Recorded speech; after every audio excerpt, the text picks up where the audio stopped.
नमस्कार दोस्तों, मैं हूं डॉक्टर मालविका राठौर और हमारे channel homeopathic cares and cure में आपका स्वागत है।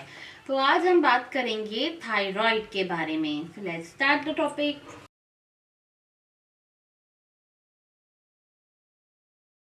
बेसिकली थायराइड होती क्या है? ये एक ग्लैंड होती है जिसका साइंटिफिक नेम होता है ग्लैंड्यूला थायराइडिया।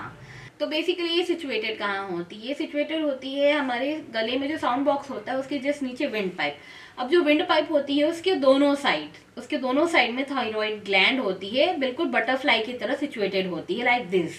तो थायराइड ग्लैंड का सिचुएशन समझाने का मतलब ये था कि थायराइड बेसिकली ग्लैंड का नाम है और उसमें से सिक्रीट होने वाले हार्मोन्स होते हैं, उनमें आई हुई गड़बड़ी के कारण जो प्रॉब्लम क्रिएट होती है उसको बोलते हैं हम थायराइडिज्म।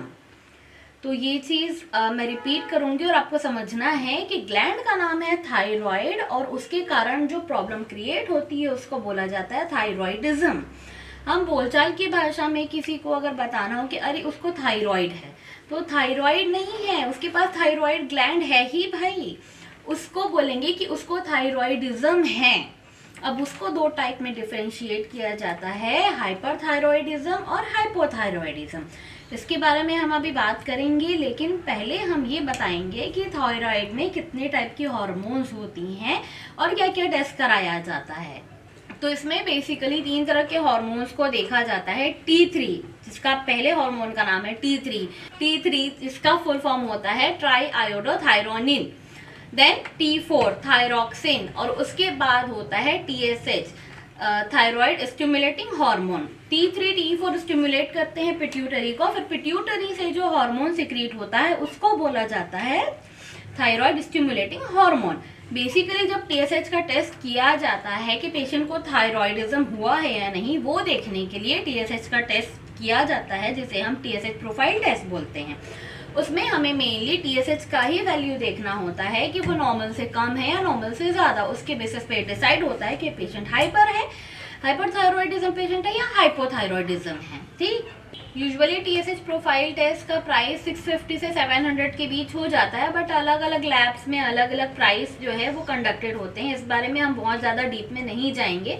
सुपरफिशियल रेट जो होता है 650 से 700 के बीच में एक TSH प्रोफाइल टेस्ट हो जाता है। अब TSH प्रोफाइल टेस्ट रिपोर्ट आती है तो सबसे पहले हमें उसमें TSH का वैल्यू देखना होता है। पहले T3 फिर T4 TSH का वैल्यू देखते हैं, जिसमें TSH का वैल्यू हम 1 to 4 के बीच में नॉर्मल मानते हैं।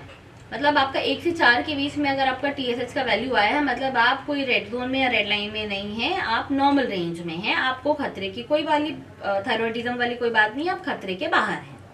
और अगर आपकी TSH की वैल्यू 4 से ऊपर आती है, 4 से ऊपर आती है, मतलब आपको थायराइडिज्म की प्रॉब्लम है। और अगर आपकी वैल्यू 1 से भी नीचे आती है तो भी आपको थायराइडिज्म की प्रॉब्लम है। तो अपन बेसिकली 1 से 4 के बीच को नॉर्मल मानते हैं। उससे नीचे अगर है तो भी एबनॉर्मल है, उससे ऊपर है तो भी एबनॉर्मल है। अब ये किस टाइप का एबनॉर्मेलिटी है ये हम आपको बताते हैं। देखिए, 0.1 से नीचे जाता है, मतलब आपके शरीर में थायराइड स्टिमुलेटिंग हार्मोन की जो मात्रा है वो नॉर्मल से कम है। आपके शरीर में, आपके खून में वो हार्मोन की मात्रा कम है, मतलब आप हाइपोथायराइडिज्म की ओर जा रहे हैं। और अगर आपकी जो TSH की वैल्यू की मात्रा है वो 4 के ऊपर है, मतलब आप हाइपरथायराइडिज्म की ओर जा रहे हैं। तो ऐसे में क्या होता है, अगर हमारे शरीर में थायराइड जो है, थायराइड स्टिमुलेटिंग हार्मोन जो है नॉर्मल से ज्यादा सिक्रीट हो रहा है तो हम हाइपरथायराइडिज्म पेशेंट कहलाते हैं। और अगर नॉर्मल से कम, मतलब 0.1 से कम हो रहा है तो वो हाइपोथायराइडिज्म कहलाता है। इसके सिम्टम्स के बारे में हम बात करेंगे। तो हाइपरथायराइडिज्म में सिम्टम्स क्या होते हैं? यूजुअली देखिए, हाइपरथायराइडिज्म मतलब नॉर्मल से ज्यादा थायराइड आपका सिक्रीट हो रहा है।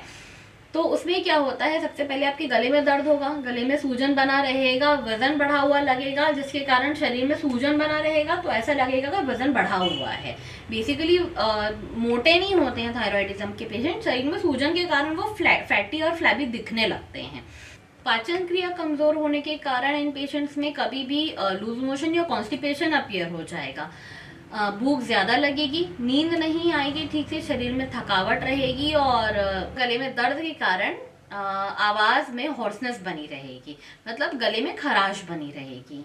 अच्छा, हाइपो और हाइपरथायरॉयडिज्म दोनों के कुछ सिम्टम्स कॉमन होते हैं, जैसे गले में दर्द और सूजन दोनों में बना रहेगा, शरीर में सूजन दोनों में बना रहेगा और थकावट दोनों में बनी रहेगी। अब कुछ अनकॉमन सिम्टम्स जो कि हाइपोथायरॉयडिज्म में पाया जाएगा, जो कि है ड्राई स्किन रहेंगी, हमेशा स्केली और ड्राई स्किन रहेगी, पेशेंट में कई बार खुजली भी रहेगी ड्राई स्किन के कारण, बाल बहुत ज़्यादा झड़ेंगे, पेशेंट थकावट जैसा महसूस करेगा, नींद पूरी नहीं होगी और भूख कम लगेगी, जिसके कारण बहुत तेज़ी से वज़न कम होगा। वैसे वज़न का जो ये इफेक्ट है, वज़न बढ़ना या घटना, ये हाइपो और हाइपर में दोनों में एक्सचेंज भी हो सकता है। लाइक हाइपो वाले पेशेंट का भी वज़न बढ़ सकता है और हाइपर वाले का कम हो सकता है। तो पर्टिकुलर सिम्टम्स को पर्टिकुलर पेशेंट पे इमेजिन ना करें कि इसको हाइपर है तो ये होगा ही, हाइपो है तो होगा ही। इस चीज़ को कंफर्म करने के लिए आपको हाइपर है या हाइपोथायरॉयडिज्म है, इसके लिए हमें एक TSH प्रोफाइल टेस्ट कराना ही पड़ेगा। उसके बाद ही ये कंफर्म होगा कि आपको बेसिकली कौन सा वाला थायरॉयडिज्म है, हाइपो या हाइपर। उसके बेसिस पे ही फर्दर ट्रीटमेंट प्लान होता है। तो कभी भी सेल्फ ट्रीटमेंट या सेल्फ मेडिकेशन ना करें, सिर्फ सिम्टम्स के बेसिस पे डॉक्टर के पास जाएं, TSH प्रोफाइल टेस्ट कराएं और उसके बाद रिपोर्ट आने के बाद ही अपना ट्रीटमेंट प्लान करें। सेल्फ मेडिकेशन कभी भी नहीं करना है। अच्छा, ये एक मिथ बना हुआ है कि थायरॉयडिज्म एक बार हो जाने के बाद कभी ठीक नहीं होगा। मेरे बहुत सारे पेशेंट्स आने के बाद पहला सवाल यही करते हैं कि मैम हमें एक बार थायरॉयडिज्म हो गया है तो क्या ये ठीक होगा या हमें सारी ज़िंदगी इसकी दवाई खानी पड़ेगी। क्योंकि उन्होंने भी यही सुना हुआ है कि थायरॉयडिज्म कभी ठीक नहीं होता, उसके लिए सारी ज़िंदगी दवाई खानी पड़ेगी, पर ऐसा नहीं है फ्रेंड्स। थायरॉयडिज्म ऐसा कोई असाध्य रोग नहीं है जो कभी ठीक नहीं होता। होम्योपैथी में थायरॉयडिज्म का पूरा ट्रीटमेंट है और परमानेंट ट्रीटमेंट है। तो होम्योपैथी से जुड़ी हुई और थायरॉयडिज्म ट्रीटमेंट से जुड़ी हुई जानकारी के लिए आप हमसे ऑनलाइन कंसल्टेशन कर सकते हैं। होम्योपैथी में थायरॉयडिज्म का पूरा ट्रीटमेंट है और परमानेंट ट्रीटमेंट है।